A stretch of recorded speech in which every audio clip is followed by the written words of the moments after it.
Selamat pagi Tribuners, jumpa lagi bersama saya Adi Sasono, pemimpin redaksi Tribun Jabar. Ini menjelang beberapa hari lagi kita sudah akan masuk arus mudik. Nah, hari ini di studio saya ditemani oleh seorang sosok yang tidak bisa kita hilangkan perannya dalam situasi mudik seperti ini, yaitu Kepala Dinas Perhubungan Provinsi Jawa Barat, Pak Dhani Gumelar. Ya. Selamat datang Pak, terima kasih sudah datang ke sini. Sama-sama. Gimana situasi terakhir Pak, hasil menjelang Ya. arus mudik ini? Ya, jadi mungkin minggu-minggu ini adalah minggu-minggu yang persiapan akhir kita dalam beberapa hari ke depan untuk menghadapi operasi angkutan lebaran. Atau kalau Operasi bisa, angkutan, ya, ya. kalau di kami di perhubungan itu adalah operasi angkutan lebaran. Kalau di kepolisian mungkin operasi ketupat. Ketupat ya. Gitu. Nah, ada serangkaian beberapa kegiatan sebetulnya yang kami siapkan jauh-jauh hari gitu ya, dari mulai sebulan. Kalau perencanaannya mungkin 2 bulan yang lalu, karena kita ketahui kemarin kan kita baru selesai aja Nataru. Ya. Nyambung sekarang ke Lebaran kan nggak tahu jauh ya. Nah itu kita sudah finalisasi minggu kemarin, beberapa rakor kita finalisasi, termasuk juga rapat koordinasi lintas sektor dengan pihak kepolisian, dan apel siaga di perhubungan sudah dilakukan 2 hari yang lalu, dan sore ini apel siaga dengan pihak kepolisian, dan seluruh operasi itu akan kita mulai nanti hari Sabtu tanggal 14 Maret sampai nanti tanggal 29 Maret. Cukup panjang, hampir 15 hari lah gitu. Nah Pak, kalau kita lihat posisi Jawa Barat Pak ya, ini pasti gerbang pertama keluar betul, Jakarta, dan betul. Jakarta keluar ditambah yang orang Jawa Barat itu. Betul. Bagaimana pengaturan ini Pak? Ya, jadi posisi Jawa Barat itu sangat unik gitu ya, karena memang kita berbicara dari survei yang pernah dilakukan juga, kemudian juga mengaca kepada kegiatan-kegiatan di tahun sebelumnya. Memang pergerakan arus mudik itu, terutama yang akan menggunakan moda transportasi darat, itu hampir 70% didominasi dari pergerakan dari barat ke timur. Ya, barat itu bisa jadi mungkin daerah Jakarta dan sekitarnya, Banten dan bahkan Sumatera gitu ya. Nah, posisi Jawa Barat itu bukan hanya tujuan, tapi lintasan juga. Ya. Karena memang berdasarkan survei yang dilakukan Kementerian Perhubungan bahwa tujuan pemudik itu memang nomor 1 adalah Jawa Tengah, Jawa Timur, dan nomor 3 itu Jawa Barat. Tapi untuk asal keberangkatan, jadi yang berasal untuk berangkatnya itu di nomor 1 ada Jawa Barat. Nah, oleh karena itu memang ada extra effort atau ada penanganan khusus tadi, karena tadi kita sebagai tujuan juga, jadi banyak yang mudik ke Jawa Barat nih. Kemudian juga banyak yang dari Jawa Barat juga keluar, dan itu lintasan, karena semua hasil survei juga menunjukkan bahwa hampir 60%-nya kurang lebih masyarakat itu akan menggunakan tol Trans Jawa dengan tadi moda transportasi darat, baik itu kendaraan pribadi maupun angkutan umum. Nah itu jadi kita memang menyiapkan beberapa skenario dan pihak kepolisian untuk mengantisipasi penumpukan jumlah kendaraan. Salah satunya nanti mungkin pemberlakuan atau manajemen rekayasa lalu lintas, baik itu pemberlakuan one way, gitu ya, kontraflow dan segala macam gitu. Nah, gitu. Ini Pak, kalau prediksi jumlah pemudik, apakah ada peningkatan atau justru lebih berkurang dari tahun lalu? Kurang lebih sama ya, lebih sama, walaupun ada variasinya.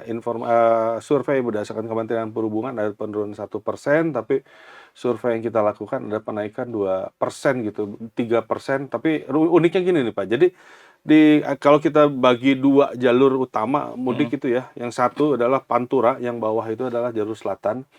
Di utara itu ada penurunan. Kemudian di selatan ada penaikan. Jadi akhirnya sama gitu. Apa yang membuat orang, kalau itu bisa disebut beralih ya, berbeda, itu apa Pak faktornya? Apakah faktor infrastruktur atau apa? Kemungkinan besar adalah karena ada beberapa ruas jalan tol di selatan ini yang akan difungsikan secara fungsional. Kemungkinan besar ke situ gitu ya arahnya. Dan memang kalau kita lihat di selatan itu kan jalur alternatif lebih banyak dibandingkan di utara gitu. Ada Bocimi sama Japek 2 ya? Japek 2, betul. Nah, itu kemungkinan yang akan difungsionalkan nanti ke depannya gitu. Pak, tapi ini awam saja, saya awam aja dari rekayasa. Saya melihat dari ini aja lah dari Japek ya. Japek kan belah dua nih nanti satu Ya, atau dua. ya, Nah, tapi munculnya kan di Sadang juga. Akhirnya ya, di Palingnya juga pasti nanti akan penuh ya, juga gitu. ya. Jadi Itu memang tujuannya sebenarnya apa nih mm, si Japek 2 nih? Japek 2 itu jadi untuk yang para pemudik nanti mudik dari arah Bogor itu kan tidak harus ke utara dulu, Pak. Karena Oke. dari utara itu diprediksikan adalah para pemudik yang akan mengarah ke arah timur, ke Jawa Mm, Tengah, Jawa Tengah, mm. Jawa Timur apa Ya, sih ya, sana ya, kan, betul. tuh. Nah, kalau ditumpukan di satu tempat yang dari Bogor ke sana kemudian atau yang dari selatan Bogor, Depok dan sekitarnya kan akan terjadi penumpukan di situ. Jadi makanya akan dipecah lewat yang Japek 2 gitu. Jadi sehingga Oke. nanti bisa lewat Cipularang kemudian ke Bandung, Cisumdawu nanti bisa untuk yang ke utara kan bisa gabung lagi di sana Oke. gitu.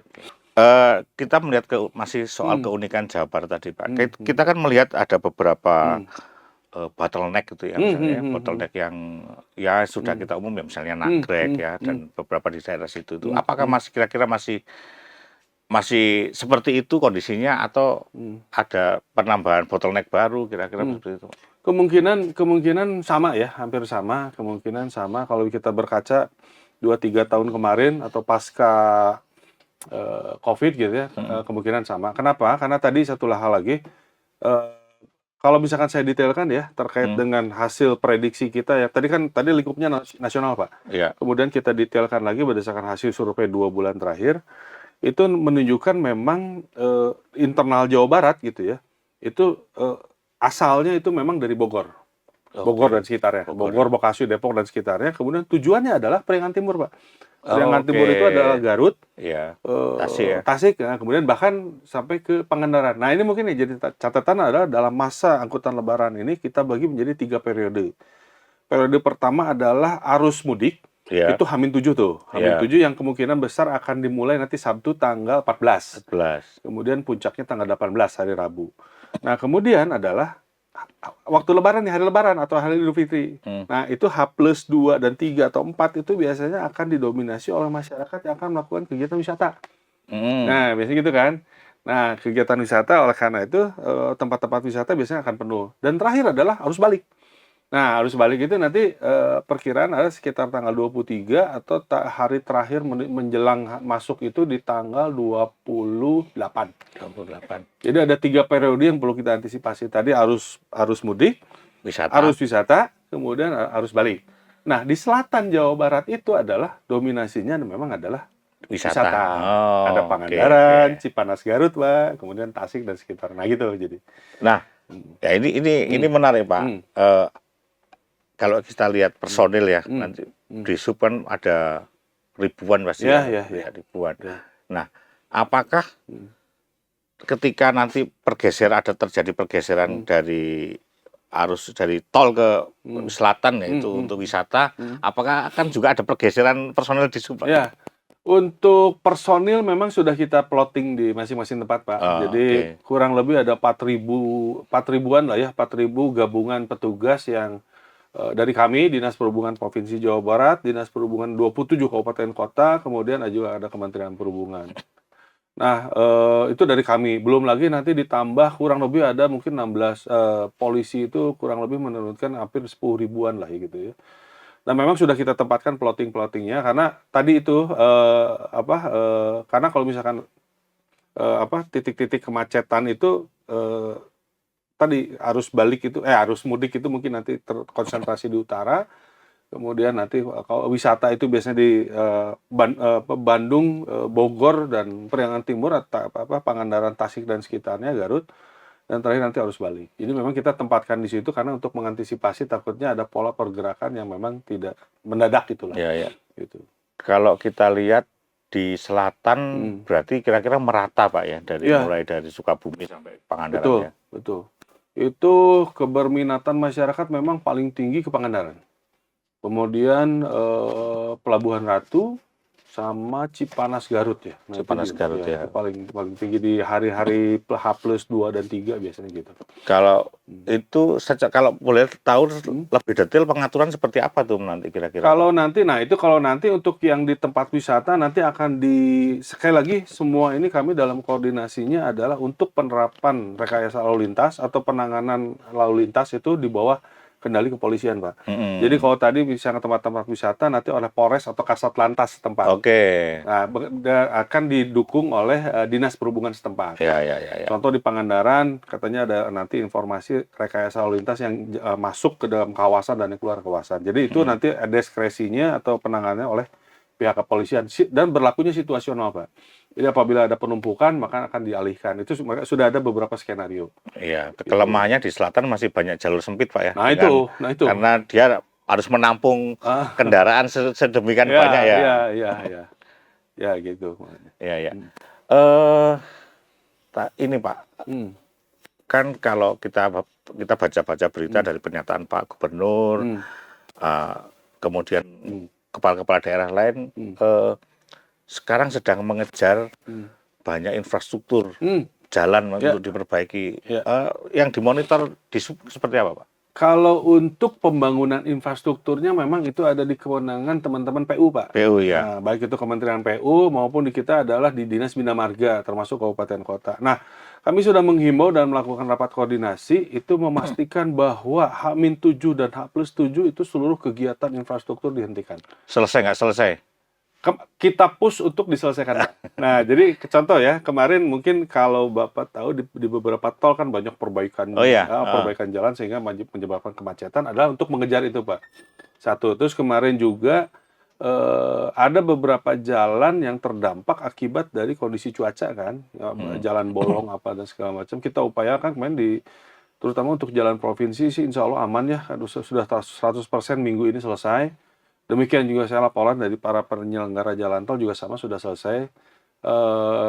Jadi harapannya memang nanti 2 hari lagi sudah bisa dilalui oleh para pemudik. Termasuk kita juga memasang beberapa rambu-rambu lalu lintas, terutama jalur alternatif, Pak. Itu yang perlu diantisipasi. Kan kalau jalur utama sudah pasti. Nah, jalur alternatif ini memang tidak memiliki ciri khas tertentu di mana kadang-kadang pengemudi tidak mengetahui daerah situ bahaya atau kondisi dari jalan tersebut gitu. Karena kan contoh di banyak jalur alternatif tuh di selatan, nah itu kan bukan hanya dari sisi infrastruktur tapi dari kerentanan terhadap kebencanaan.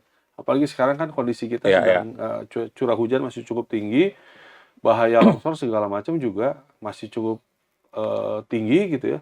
Oleh karena itu nanti dari Dinas Bina Marga saat ini informasinya adalah membentuk 60 posko yang tersebar di seluruh Jawa Barat, termasuk menempatkan alat-alat berat dan material. Oke, berarti material dan alat berat standby ya? Standby, 24 jam. Jadi misalkan, ya amit-amit kemudian tidak terjadi Pak ya, kita mitigasi saja. Misalkan terjadi longsor di Jawa Barat Selatan, nah itu ada titik terdekat nanti dari misalkan alat berat yang akan jadi tidak perlu ngambil dari Bandung, dari pusat-pusat kota, nggak perlu jadi mulai Sabtu besok sudah deploy ini informasi yang cukup baru nih, karena sebelumnya kita nggak tahu tuh ketika ada jalan longsor tertutup, asumsi kita itu ini ngambil dari pusat-pusat kota nih gitu. Sekarang disebar, Pak.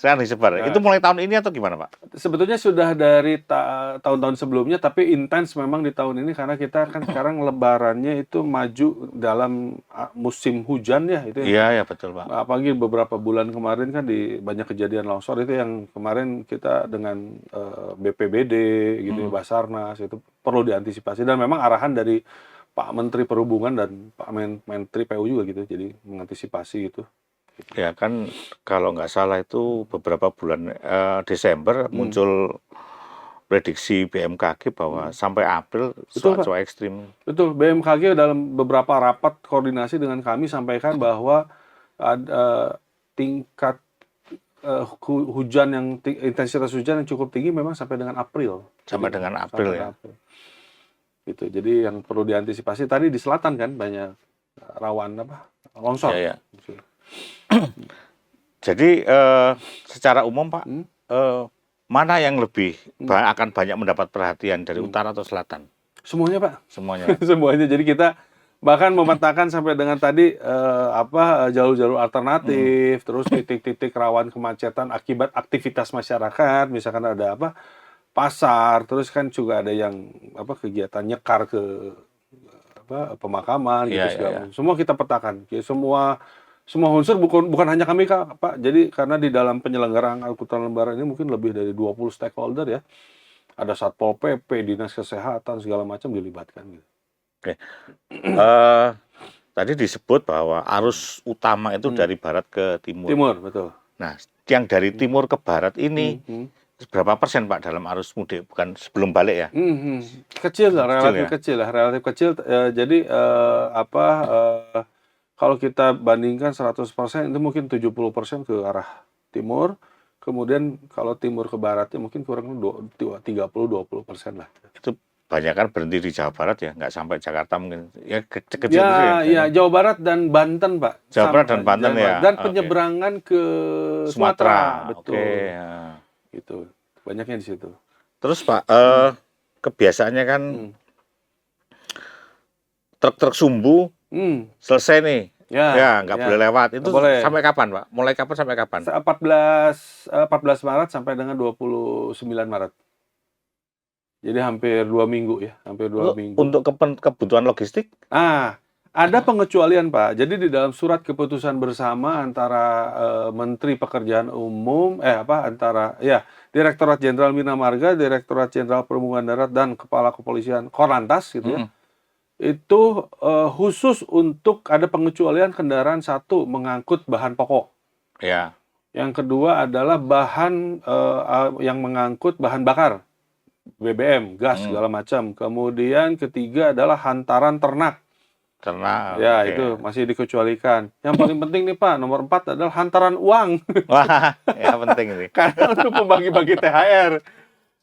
Karena biasa menjelang hari raya itu kegiatan perbankan terutama uang cash itu tinggi. Nah, itu ada pengecualian. Sama mungkin ada tambahan di tahun ini adalah pengecualian untuk kendaraan pengantar bantuan bencana. Gitu. Kemana? Jadi gini, ya sekali lagi amit-amit kalau misalkan kita ada kejadian, misalkan ada longsor, itu kan pasti akan ada logistik buat bantuan itu. Nah, itu dikecualikan. Artinya setiap truk pengangkut itu kasih tanda Pak ya? Ada, nanti ada dapat tanda ya. Seluruh pengemudi dan perusahaan pengangkut itu harus dibekali dengan surat keterangan. Nanti akan dicek oleh petugas, ini ngangkut apa? Hewan, oke silakan. Atau biasanya ada tanda aja gitu, khusus untuk pengangkut BBM, BBM udah jelas lah gitu ya. Nah gitu, jadi akan dilengkapi. Kalau misalkan ternyata angkutannya tidak sesuai, itu akan dikembalikan lagi, tidak boleh lewat jalur itu. Oke, Pak, kembali ke 2 tol baru tadi Pak. Ya, sebenarnya Bocimi nggak baru-baru amat ya. Sebelumnya kan sudah Capek. Nah, situasi terakhir di sana kondisinya sudah layak betul atau gimana Pak? Ya itu karena masih memang belum 100% Pak, makanya itu untuk 2 tol itu terutama yang Japek 2 itu akan diberlakukan berdasarkan surat dari Menteri PU ya. Itu memang akan diberlakukan situasional. Situasional itu jadi artinya apabila nanti ada penumpukan kendaraan di satu titik, maka itu akan dibuka tapi dengan pengawalan khusus dari pihak kepolisian. Karena kan beberapa segmen jalan masih ada yang belum selesai Pak, belum ada rambu bahkan itu kan berbahaya. Dan kemungkinan besar atau bukan kemungkinan besar akan diberlakukan juga pada saat siang hari atau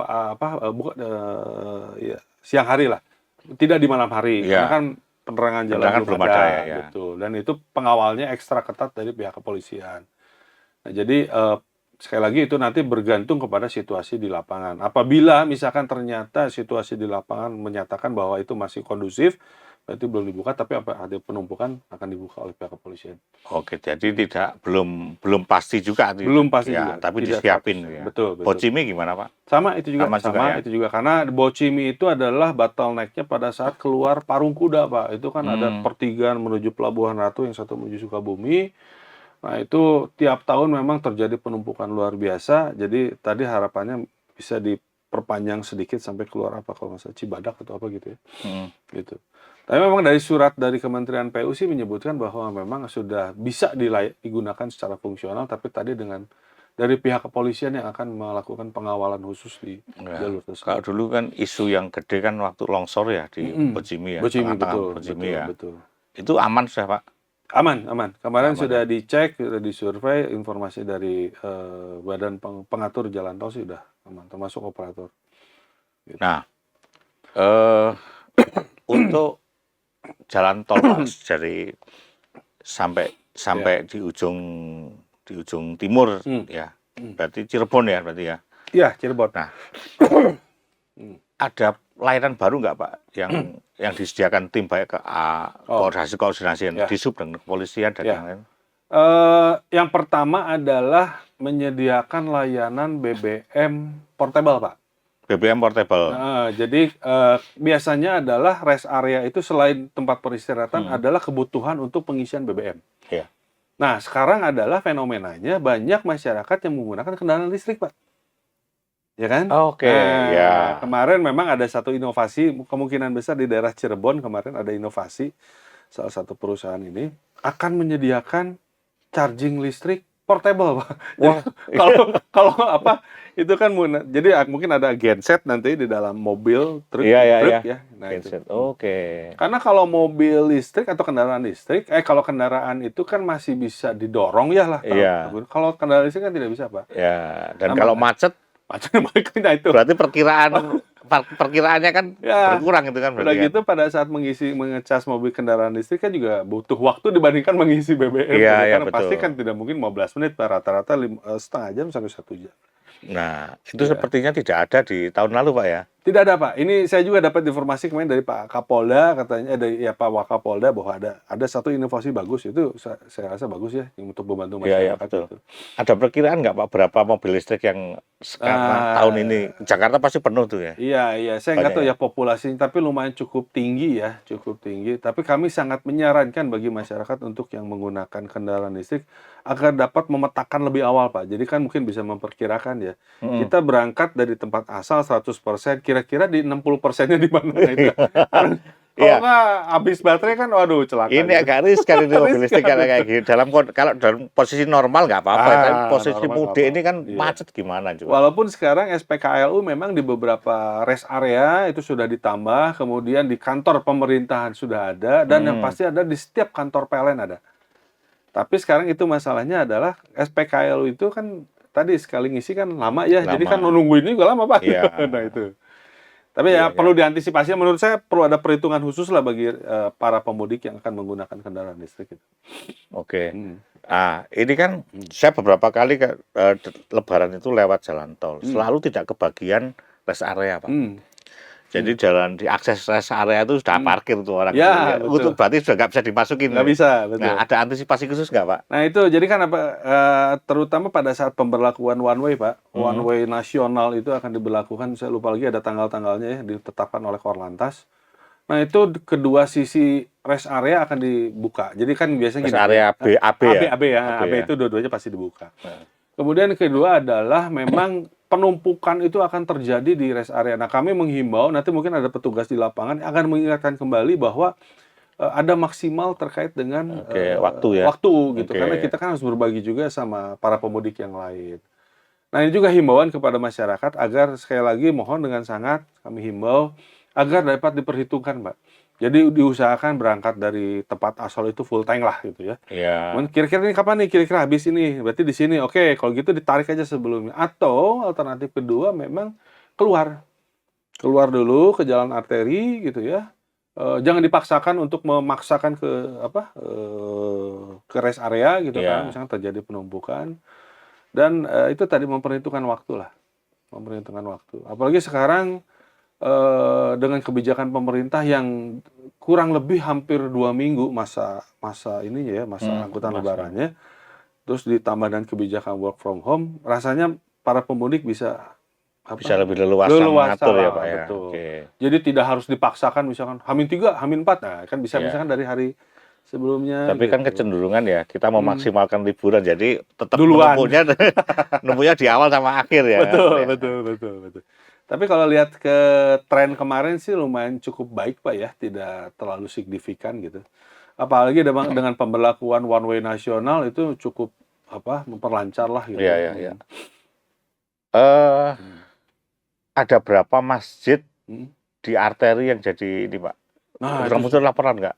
ada kemarin, cuma saya lupa lagi ya. Cuman kemarin pada saat rapat koordinasi lintas sektor dari Kementerian Agama, udah ada ratusan lebih lah ya, bahkan 1.000 masjid yang bisa digunakan sebagai tempat rest area. Harusnya dengan itu Hmm.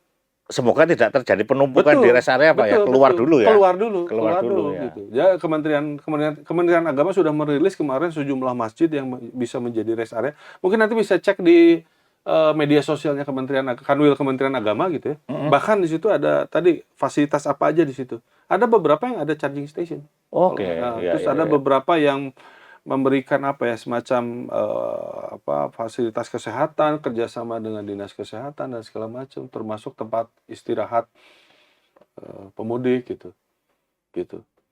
Kayaknya Indonesia ini juara kalau soal pengaturan lalu lintas. Wah, Pak, disebutnya kita Gitu ya, kita menyebutnya sebagai operasi kemanusiaan. Operasi Jadi kemanusiaan ya. mungkin kemarin Pak Kapolda menyebutkan bahwa operasi ketupat atau angkutan lebaran ini kegiatan utama pihak kepolisian. Oh Jadi iya, kemarin prioritas ya. prioritas utama Kemarin itu beliau menyebutnya ini operasi kemanusiaan. tingkat tertinggi. Iya, tingkat tertinggi. Ya gitu, operasi tingkat tertinggi pihak kepolisian. Jadi Iya. seluruh lini, seluruh ini bergerak gitu untuk mengamankan posisi ini. Intinya adalah untuk memberikan kenyamanan dan keamanan. Iya, iya, iya. Dan mungkin kita adalah ditambah dengan keselamatan para pemudik yang akan merayakan Idul Fitri gitu. Nah, oke. Mm. Pak, terakhir Pak, boleh disampaikan kepada warga Jawa Barat ya terutama, ataupun siapa saja, karena ini nanti yang nonton juga pasti di luar Jawa Barat juga. Ya.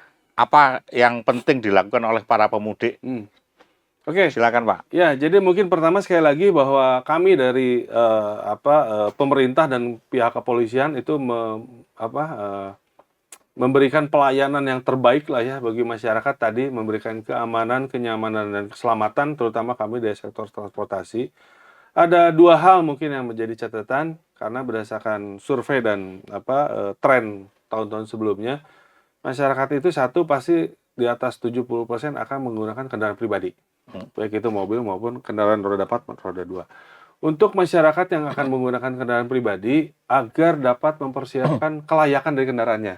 Kelayakan kendaraan. Jadi mumpung ada waktu nih sekarang, cek ke bengkel, oli, pengereman. Nah, itu paling penting tuh. Pengereman, terus sistem keselamatan segala macam, cek dari awal. Karena kenapa? Karena takutnya ada kendala di kendaraan, itu akan menjadi masalah. Yang kedua yang paling penting adalah pengemudinya sehat, Pak. Ya. Dan tidak mengemudikan secara berlebihan, artinya jangan sampai, kita harus sampai di tempat tujuan 12 jam. Waduh, itu kan bahaya. Itu makanya banyak rest area di tol maupun arteri, Pak ya. Bahaya, apalagi nanti adalah pemberlakuan one way, para pengemudi semacam terlena, Pak. Wah, ini digeber lah kasarnya begitu, dikebut gitu ya. Tetap aturan lalu lintas, dan yang paling penting adalah himbauan dari petugas ditaati. Karena faktor kecelakaan terbesar biasanya karena terlena tadi ya. Terus diusahakan istirahat dan memastikan bahwa pengemudi sehat, dan ya kalau bisa ada bergantian, dan kalau misalkan ada mengemudi lebih dari 4 jam disarankan untuk beristirahat dulu setengah atau 1 jam. Tapi sekali lagi rest area memang sudah disediakan. Tidak berhenti sembarangan juga karena bahaya, apalagi di tol gitu ya. Nah itu, terus tidak membawa barang-barang yang berlebihan gitu ya, misalkan di atas, di belakang gitu ya. Jadi yang wajar saja gitu, dan yang penting kan nanti selamat sampai tujuan gitu ya. Terus tetap memantau media, informasi dari teman-teman media, Pak. Ya, salah satunya mungkin Tribun gitu ya. Itu karena ada nanti kebijakan yang sifatnya diskresi dari pihak kepolisian yang memang mendadak, situasional gitu. Gitu. Nah, kemudian yang kedua juga kami menyarankan untuk para pemudik yang menggunakan kendaraan roda 2. Nah, ini juga kami tidak sarankan sebetulnya ya, terutama untuk perjalanan jauh, Pak. Nah, perjalanan dekat mungkin masih bisa ditolerir. Kenapa? Karena tingkat kelelahannya tinggi. Karena ada juga pemudik yang dari Jakarta ke Surabaya, itu bahaya juga itu. Kendaraan roda 2 itu punya tingkat resiko yang lebih tinggi lah. Itu sangat disarankan apabila ia itu sangat banyak istirahat. Dan tidak melebihi kapasitas. Jadi kalau motor itu maksimal hanya 2, udah cukup. Iya, iya, iya. Nah, terus yang terakhir adalah yang masyarakat yang menggunakan angkutan umum. Ini juga penting, perlu jaga kaitan dengan keamanan dan keselamatan sendiri gitu ya. Jadi untuk tidak menggunakan membawa menggunakan perhiasan atau barang-barang yang berlebihan, karena pasti akan terjadi penumpukan di pemudik atau orang di dalam satu titik simpul transportasi, Iya. misalkan stasiun, terminal, bahkan bandara juga.